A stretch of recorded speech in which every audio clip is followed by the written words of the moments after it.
தலைமை ஆசிரியர்கள் மற்றும் ஆசிரியர்களே, கல்வியாண்டு 2026-2027 மகிழ்முற்றம் குழுக்கள் குறிஞ்சி, முல்லை, மருதம், நெய்தல், பாலை இந்த குழுக்களுக்கு மாணவர்களை எவ்வாறு ஒதுக்கீடு செய்வது?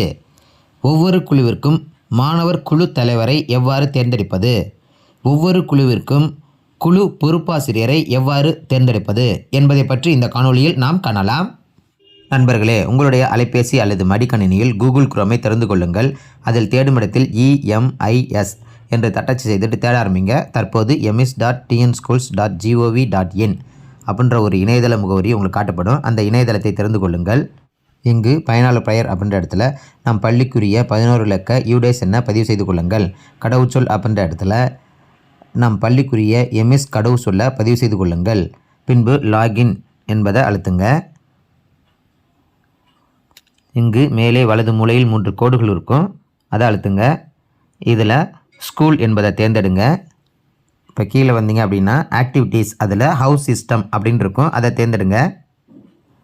இப்போ இந்த பக்கத்தை நீங்கள் டெஸ்க்டாப் சைட்டுக்கு மாற்றுவதற்கு மேலே இருக்கக்கூடிய 3 புள்ளி அழுத்திட்டு டெஸ்க்டாப் சைட்டை தேர்வு செய்து கொள்ளுங்கள். இங்கு முதலாவதாக டவுன்லோட் லோகோ அப்படின்னு இருக்கும், அதை அழுத்துங்க. இப்போ அந்த லோகோவை நம்ம பார்க்கணும் அப்படின்னா நம்முடைய அலைபேசியில் ஃபைல்ஸ் அல்லது ஃபைல் மேனேஜரில் டவுன்லோட் என்பதில் தேர்ந்தெடுத்தீங்க அப்படின்னா மகிழ்முற்றம் லோகோ உங்களுக்கு PNG வடிவத்தில் உங்களுக்கு காட்டப்படும்.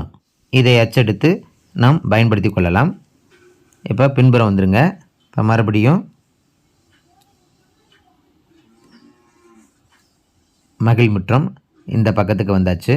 அடுத்தது நம்ம இங்கே பார்த்தீங்கன்னா அகாடமிக் இயர் 2026-2027, அதுக்கடுத்தது மந்த் ஜூன் அப்படின்னு இருக்குது. அதுக்கடுத்தது செட் ஹவுஸ் அப்படின்னு இருக்கும், அதை அழுத்துங்க. இப்போ ஹவுஸ் அலகேஷன், அதாவது ஒவ்வொரு குழுவிற்கும் மாணவர்கள் இங்கே தானாகவே உங்களுக்கு தேர்ந்தெடுக்கப்பட்டுவிடும். இப்போ அதற்கு ஐ அண்டர்ஸ்டாண்ட் அலகேட் அப்படின்னு இருக்கும், அதை அழுத்துங்க. New student house allocation successfully அப்படின்னு உங்களுக்கு வந்துடும். இப்போ மொத்த மாணவர்கள், அதாவது எங்களுடைய பள்ளியில் 125 மாணவர்கள் இருக்காங்க. 125 new students allocated across 5 houses, allocated in order குறிஞ்சி, முல்லை, மருதம், நெய்தல், பாலை இந்த வடிவத்தில் உங்களுக்கு அலகேட் பண்ணியிருக்காங்க. மாணவர்கள் ஒவ்வொரு மாணவர்களுக்கும் என்ன குழு அப்படின்றது தானாகவே உங்களுக்கு ஒதுக்கீடு செய்யப்பட்டுவிடும். பின்பு டன். அடுத்து பார்த்திங்கன்னா ஹவுஸ் அலகேஷன் எக்ஸல் அப்படின்னு இருக்கும், அதை அழுத்துங்க. இப்போ உங்களுக்கு ஒரு ஃபைல் டவுன்லோட் ஆகிருக்கும், அதை திறந்து கொள்ளுங்கள். இப்போ இங்கே பார்த்தீங்கன்னா மகிழ்முற்றம் ஹவுஸ் சிஸ்டம். இப்போ நம்மளுடைய பள்ளி பெயர் கொடுக்கப்பட்டிருக்கும், அகாடமிக் இயர் கொடுக்கப்பட்டிருக்கும், ஜென்ரேட்டட் எப்போ நீங்கள் இந்த குழுவை உருவாக்கியிருக்கீங்க அப்படின்றது உங்களுக்கு அன்றைய தேதி உங்களுக்கு காட்டப்படும். அடுத்து டோட்டல் ஸ்டூடெண்ட்டு, இப்போ எங்கள் பள்ளியில் 125 பேர் இருக்காங்க, அது உங்களுக்கு இங்கே காட்டப்படுது. அடுத்தது இப்போ நேம், அடுத்து MSID, அதுக்கப்புறம் ஹவுஸ். இந்த ஹவுஸில் பார்த்திங்கன்னா எவ்வாறு இருக்குன்னா ஃபஸ்ட் எடுத்தோடனே குறிஞ்சி, முல்லை, மருதம், நெய்தல், பாலை இந்த வடிவத்தில் உங்களுக்கு இருக்கும். அதற்கடுத்தது ஒவ்வொரு குழுவிலையும் மாணவர்கள் எந்தெந்த வகுப்பு மாணவர்கள் இருக்காங்க அப்படின்றது இந்த கிளாஸ் அப்படின்றதில் தெரியும். அதுக்கடுத்தது செக்ஷன், இப்போ அந்த மாணவர்கள் எந்த செக்ஷனில் இருக்காங்க அப்படின்றது தெரிந்து கொள்ளலாம். அதுக்கடுத்தது ஜெண்டர் உங்களுக்கு காட்டப்படும். இப்போ இந்த எக்ஸல் ஷீட்டை நீங்கள் அச்செடுத்து வைத்துக்கொள்ளுங்கள். ஏன் அப்படின்னா உங்களுக்கு ஒவ்வொரு குழுவிலையும் என்னென்ன மாணவர்கள் இருக்காங்க, எந்தெந்த வகுப்பில் இருக்காங்க என்பதை நீங்கள் அறிந்து கொள்ளலாம். அது மட்டும் இல்லாமல் அதுக்கடுத்தது இந்த குழுவில் இருக்கக்கூடிய ஒரு மாணவரை நம்ம மாணவர் குழு தலைவராக நம்ம தேர்ந்தெடுக்கணும். அதை தேர்ந்தெடுப்பதற்கும் இந்த எக்ஸல் ஷீட்டு உங்களுக்கு பயன்படும். அதனால் கண்டிப்பாக இந்த எக்ஸல் ஷீட்டை அச்செடுத்து வைத்துக்கொள்ளுங்கள். அடுத்து பார்த்திங்கன்னா ஒவ்வொரு குழுவிற்கும் குழு தலைவர்கள், மாணவர் குழு தலைவர்களை எவ்வாறு தேர்ந்தெடுக்கணும் அப்படின்னா எந்தெந்த வகுப்பு மாணவர்களை தேர்ந்தெடுக்கணும் அப்படின்றத பார்க்கலாம். இப்போ மேல்நிலை பள்ளியாக இருந்துச்சு அப்படின்னா 16ஆம் வகுப்பு மாணவர்களை மாணவர் குழு தலைவர்களை நம்ம தேர்ந்தெடுக்கணும். உயர்நிலை பள்ளியாக இருந்துச்சுன்னா 9ஆம் வகுப்பு மாணவர்கள், நடுநிலை பள்ளியாக இருந்துச்சுன்னா 8ஆம் வகுப்பு மாணவர்கள், தொடக்க பள்ளியாக இருந்துச்சுன்னா 5ஆம் வகுப்பு மாணவர்கள். இந்த மாணவர்களை தான் நாம் ஒவ்வொரு குழுவிற்கும் மாணவர் தலைவர்களாக, அதாவது ஹவுஸ் கேப்டனாக நம்ம தேர்ந்தெடுக்கணும். அடுத்து இங்கே ஒரு சந்தேகம் உங்களுக்கு ஏற்படும். அதாவது இந்த ஹவுஸ் கேப்டனை நம்ம தேர்ந்தெடுக்கும் பொழுது இப்போ உங்களுடைய பள்ளி ஒரு பாலர் பள்ளி, அதாவது ஆண்கள் மட்டும் படிக்கக்கூடிய பள்ளி அல்லது பெண்கள் மட்டும் படிக்கக்கூடிய பள்ளிகளாக இருந்தால் அப்படின்னா அதில் ஹவுஸ் கேப்டன் என்பது ஒருபாலர் அது வந்து ஆண்கள்னா ஆண்கள், பெண்கள்னா பெண்கள் என்பதை தேர்ந்தெடுத்துருவீங்க. இருபாலர் படிக்கக்கூடிய பள்ளிகளாக இருந்துச்சு அப்படின்னா, இப்போ ஹவுஸ் கேப்டன் வந்து ஆண்களை நீங்கள் தேர்வு செஞ்சீங்க அப்படின்னா, பக்கத்தில் பார்த்தீங்கன்னா ஸ்டூடெண்ட் மினிஸ்டர் அப்படின்னு இருக்கும். அதை வந்து நீங்கள் பெண்ணாக நீங்கள் தேர்வு செய்து கொள்ள வேண்டும். இப்போ அதே போல் ஹவுஸ் கேப்டன் வந்து நீங்கள் பெண்ணை தேர்ந்தெடுத்தீங்க அப்படின்னா, ஸ்டூடெண்ட் மினிஸ்டர் அப்படின்ற இடத்துல ஆணை தேர்வு செய்து கொள்ள வேண்டும்.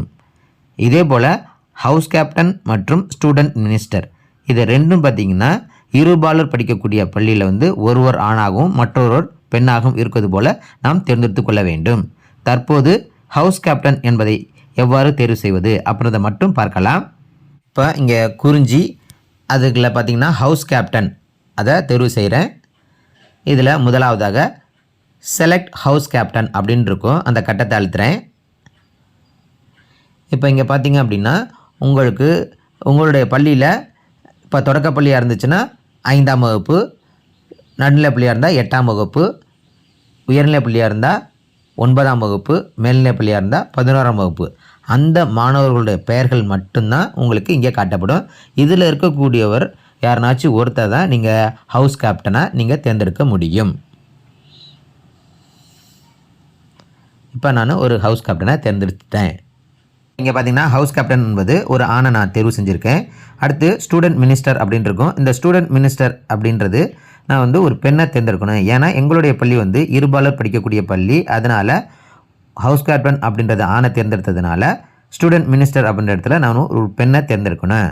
இப்போ அதே போல் ஹவுஸ் கேப்டன் வந்து நான் ஒரு பெண்ணை தேர்ந்தெடுத்தேன்னா ஸ்டூடெண்ட் மினிஸ்டர் அப்படின்றத ஆணை நம்ம தேர்வு செய்யணும்.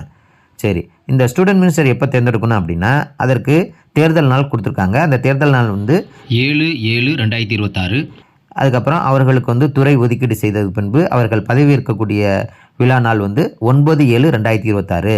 அதற்கப்புறம் நம்ம இதே மிஸ் தளத்தில் ஸ்டூடெண்ட் மினிஸ்டரை நம்ம வந்து தேர்ந்தெடுக்கணும்.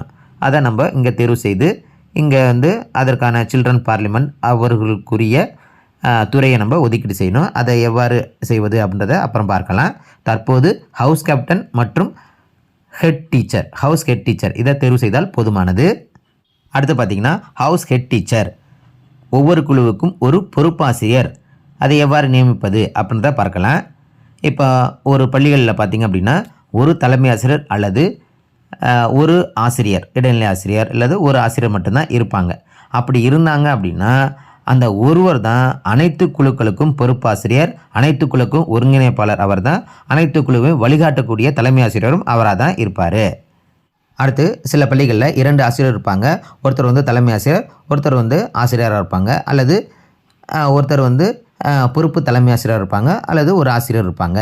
இப்போ இது போல் இருந்தாங்கன்னா 2 பேர் இருந்தாங்க அப்படின்னா அதில் ஒருத்தர் அதாவது தலைமை ஆசிரியர் அல்லது பொறுப்பு தலைமை ஆசிரியர் வந்து அந்த 5 குழுக்களுக்கும் திட்டமிட்டு வழிகாட்டக்கூடியவர் அவர் தான், ஒருங்கிணைப்பாளர் அவர் தான். 2 குழுக்களுக்கு பொறுப்பாசிரியராக அவரை நாம் நியமிக்க வேண்டும். மற்றொரு ஆசிரியரை 3 குழுக்களுக்கு பொறுப்பாசிரியராக நாம் நியமிக்கணும். அடுத்து சில பள்ளிகளில் பார்த்திங்கன்னா ஒரு தலைமை ஆசிரியர் 2 ஆசிரியர் இருப்பாங்க, அல்லது ஒரு பொறுப்பு தலைமை ஆசிரியர் 2 ஆசிரியர்கள் மற்றும் 3 பேர் இருப்பாங்க. அப்படி இருந்தாங்கன்னா ஒருத்தர் வந்து அதாவது தலைமை ஆசிரியருங்கிறவர் 5 குழுக்கும் வழிகாட்டக்கூடியவர் மற்றும் ஒருங்கிணைப்பாளர், ஒரு குழுவுக்கு பொறுப்பாசிரியர் அவரை நியமிக்கணும். அடுத்து மீதி இருக்கக்கூடிய 2 ஆசிரியர்களில் ஒரு ஆசிரியருக்கு வந்து 2 குழுக்களும் இன்னொரு ஆசிரியருக்கு 2 குழுக்களுக்கும் பொறுப்பாசிரியரை நம்ம நியமிக்கணும். அடுத்து சில பள்ளிகளில் 4 ஆசிரியர்கள் அதாவது ஒருவர் தலைமை ஆசிரியர் மற்ற 3 பேர் ஆசிரியர், அல்லது ஒருவர் பொறுப்பு தலைமை ஆசிரியர் மற்ற 3 பேர் ஆசிரியராக இருப்பாங்க. அவ்வாறு இருந்தாங்கன்னா இப்போ ஒரு தலைமை ஆசிரியர் வந்து அந்த 5 குழுக்களுக்கும் திட்டமிட்டு வழிகாட்ட நடத்தக்கூடியவர் மற்றும் ஒருங்கிணைப்பாளர், ஒரு குழுவிற்கு பொறுப்பாசிரியராக அந்த தலைமை ஆசிரியரை நம்ம நியமிக்கணும். மற்ற 3 ஆசிரியர்களில் ஒரு ஆசிரியருக்கு வந்து முதல் ஆசிரியருக்கு வந்து ஒரு குழுவிற்கும், 2வது ஆசிரியருக்கு வந்து ஒரு குழுவிற்கும் பொறுப்பாசிரியராக நியமிக்கணும். கடைசியாக இருக்கக்கூடிய ஆசிரியருக்கு வந்து 2 குழுக்களுக்கு பொறுப்பாசிரியராக நம்ம நியமிக்கணும். அடுத்து பார்த்திங்கன்னா சில பள்ளிகளில் 5 ஆசிரியர்கள் உங்களுக்கு இருப்பாங்க. அதில் ஒருவர் தலைமை ஆசிரியர் மற்ற 4 பேர் ஆசிரியர்களாக இருப்பாங்க, அல்லது ஒருவர் பொறுப்பு தலைமை ஆசிரியர் மற்ற 4 பேர் வந்து ஆசிரியர்களாக இருப்பாங்க. அவ்வாறு இருந்தாங்கன்னா இப்போ அந்த தலைமை ஆசிரியருக்கு வந்து அந்த 5 குழுக்களுக்கும் வழிகாட்டு நடத்தக்கூடியவர் மற்றும் ஒருங்கிணைப்பாளர், ஒரு குழுவுக்கு பொறுப்பாசிரியராக நம்ம நியமிக்கணும். மற்ற 4 ஆசிரியர்களில் ஒவ்வொரு ஆசிரியர்களுக்கும் ஒரு குழுவுக்கு பொறுப்பாசிரியராக நம்ம நியமிக்கணும்.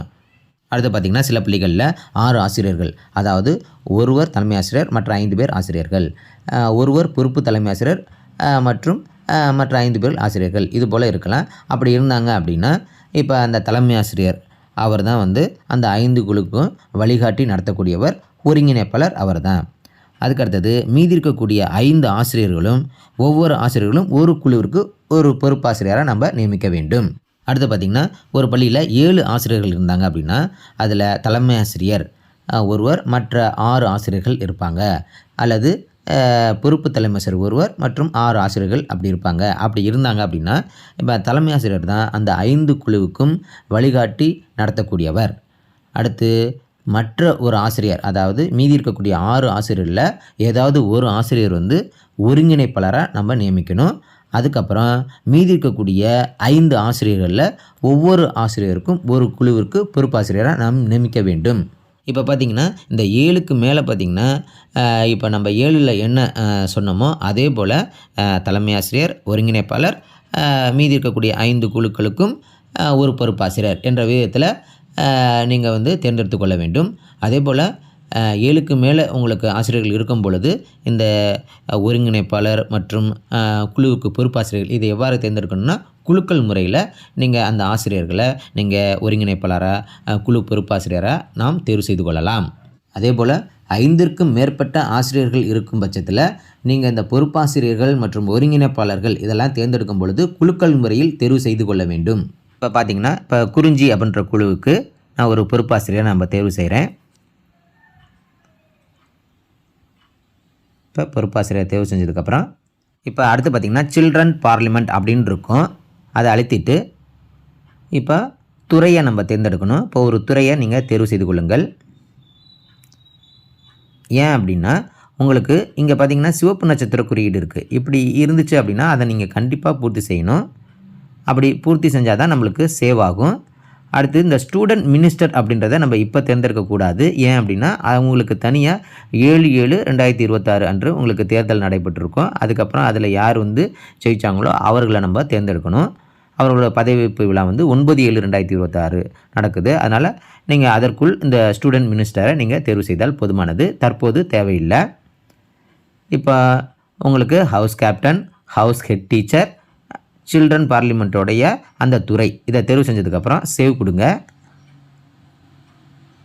இப்போ இங்கே வந்து house lead in charge and parliament saved successfully அப்படின்னு உங்களுக்கு வந்துடுச்சு. இப்போ இதே போல் அனைத்து குழுக்களுக்கும் நீங்கள் தேர்வு செய்து கொள்ளுங்கள். இங்கே பார்த்தீங்கன்னா 5 குழுக்களுக்குமே நம்ம house captain, house head teacher இதை நம்ம தேர்வு செஞ்சிட்டோம். அதை வந்து இங்கே பார்த்தா உங்களுக்கு தெரியும், ஒவ்வொரு குழுவிலையுமே கீழே ஹவுஸ் கேப்டன், ஹெட் டீச்சர் அவர்களுடைய பெயர்கள் உங்களுக்கு இங்கே காட்டப்படும். இப்போ தமிழ்நாடு பள்ளிக்கல்வி இயக்குநரின் செயல்முறைகள் சென்னை 6 நாள் 24/6/2026 இந்த செயல்முறைகளின்படி இந்த மகிழ்முற்றமானது நம் பள்ளியில் ஒவ்வொரு குழுவிற்கும் மாணவர்களை எப்போ ஒதுக்கீடு செய்யணும் அப்படின்னா வருகின்ற 30/6/2026க்குள் ஒவ்வொரு பள்ளிகளிலுமே இந்த மாணவர் குழு ஒதுக்கீடு ஹவுஸ் அலகேஷன் வந்து செய்து முடித்திருக்க வேண்டும். அடுத்து பார்த்திங்கன்னா மாணவர் குழு அமைப்பின் வகுப்பு தலைவர் ஹவுஸ் கிளாஸ் லீடர் அப்படின்னு இருக்கும். இப்போ ஒவ்வொரு கிளாஸுக்கும் பார்த்திங்க அப்படின்னா அந்த கிளாஸில் இருக்கக்கூடிய மாணவர்கள் வந்து 5 குழுக்கள்லையுமே இருப்பாங்க. அந்த 5 குழுக்கள்லேருந்து ஏதாவது ஒரு மாணவரை நம்ம வந்து ஹவுஸ் கிளாஸ் லீடராக நம்ம நியமிக்கணும். அதை வந்து நம்ம அதில் யார் உங்களுக்கு தன்னவர்களாக நான் வந்து லீடராக இருந்துக்கிறேன் அப்படின்னு சொல்கிறாங்களோ அவர்களுடைய பெயர்களெல்லாம் எழுதி ஒரு துண்டுச்சீட்டில் எழுதி அந்த துண்டுச்சீட்டை குழுக்கள் முறையில் அந்த மாணவர்களை ஒவ்வொரு கிளாஸில் இருக்கக்கூடிய மாணவர்கள் அதில் 5 குழுக்கள் இருக்கும். அதில் ஒவ்வொரு குழுவுக்கும் ஒரு ஹவுஸ் கிளாஸ் லீடரை நம்ம தேர்வு செய்யணும். அதை எப்போ தேர்வு செய்யணும் அப்படின்னா 1/7/2026க்குள் ஹவுஸ் கிளாஸ் லீடரை நம்ம தேர்வு செய்திருக்க வேண்டும். இங்கே நீங்கள் முக்கியமாக கவனிக்க வேண்டியது என்னென்னா இந்த ஹவுஸ் கிளாஸ் லீடர் நீங்கள் தேர்ந்தெடுக்கும் பொழுது உங்களுடைய பள்ளி வந்து இருபாலர் பள்ளியாக இருந்தால், அதாவது ஆண்கள் பெண்கள் படிக்கக்கூடிய பள்ளியாக இருந்தாங்கன்னா அதில் குறைந்தது 3 குழுக்களுக்கான வகுப்பு தலைவர்கள் வந்து மாணவிகளாக இருப்பதை நாம் உறுதி செய்த வேண்டும். மீதி 2 குழுக்களுக்கு வந்து மாணவர்களை நம்ம தேர்வு செய்யணும். 5 குழுக்களில் வந்து இந்த ஹவுஸ் கிளாஸ் லீடரில் மட்டும் நீங்கள் பார்த்திங்கன்னா 3 பேரை வந்து கேர்ள்ஸாகவும் 2 பேரை வந்து பாய்ஸாகவும் நீங்கள் தேர்ந்தெடுக்க வேண்டும். அது மட்டும் இல்லாமல் ஒவ்வொரு மாதமும் இந்த வகுப்பு தலைவர்களை நம்ம மாற்றி அமைக்கப்படுதல் வேண்டும். அது என்னைக்கு பண்ணணும் அப்படின்னா ஒவ்வொரு மாதத்தின் 2வது வேலை நாளில் வந்து இந்த வகுப்பு குழு தலைவர்களை நம்ம மாற்றி அமைக்க வேண்டும். அடுத்து பார்த்திங்கன்னா மகிழ் முற்றத்திற்குரிய அனைத்து குழுக்களுக்கும் ஒருங்கிணைப்பாளர் மற்றும் குழு பொறுப்பாசிரியர்கள் இவர்கள் வந்து என்னைக்கு தேர்ந்தெடுக்கப்படணும் அப்படின்னா 1/7/2026க்குள் இந்த ஆசிரியர் ஒருங்கிணைப்பாளர் மற்றும் குழு பொறுப்பாசிரியர்கள் தேர்ந்தெடுக்கப்படுதல் வேண்டும். அடுத்து பார்த்திங்கன்னா மாணவர் குழு தலைவர் ஹவுஸ் கேப்டன். இப்போ இவர்களை எப்படி தேர்ந்தெடுக்கணும் அப்படின்னா இதில் ஒவ்வொரு குழுவிற்கும் யார் வந்து விருப்பமுள்ள தன்னார்வலர்கள் வந்து எந்த மாணவர்கள் நான் வந்து தலைவராக இருக்கேன், அதாவது இந்த குழுக்கு தலைவராக இருக்கேன் அப்படின்னு விருப்பமுள்ளவர் சொல்கிறாங்கன்னா அவர்கள் பேரை ஒரு துண்டு சீட்டில் எழுதி குழுக்கள் முறையில் அவர்களை வந்து நீங்கள் தலைவராக தேர்ந்தெடுக்கணும். இப்போ இதை வந்து நீங்கள் என்னைக்குள்ளே செய்து முடிக்கணும் அப்படின்னா 3/7/2026க்குள் இந்த ஹவுஸ் கேப்டனை நீங்கள் தேர்வு செய்ய வேண்டும். நண்பர்களே, அடுத்த காணொலியில் இந்த சில்ட்ரன் பார்லிமெண்ட் அவர்களுடைய ஸ்டூடெண்ட் மினிஸ்டரை எவ்வாறு தேர்வு செய்வது என்பதை பற்றி பார்க்கலாம். நண்பர்களே, இந்த காணொலி உங்களுக்கு பயனுள்ளதாக இருந்துச்சுன்னா லைக் பண்ணுங்கள், ஷேர் பண்ணுங்கள், கமெண்ட் பண்ணுங்கள். இது போன்ற பயனுள்ள காணொலிகளை நீங்கள் பார்க்கணும் அப்படின்னா அறிவகம் பார்ட் சேனலை சப்ஸ்கிரைப் பண்ணிக்கோங்க. பக்கத்தில் இருக்க பெல் ஐக்கனை கிளிக் பண்ணி ஆல்னு கொடுத்துக்கோங்க. அப்போ தான் நாங்கள் போகிற வீடியோட நோட்டிஃபிகேஷன் உங்களுக்கு உடனுக்குடனே வரும். அறிவகம் பார், முயற்சியே வெற்றி. வணக்கம்.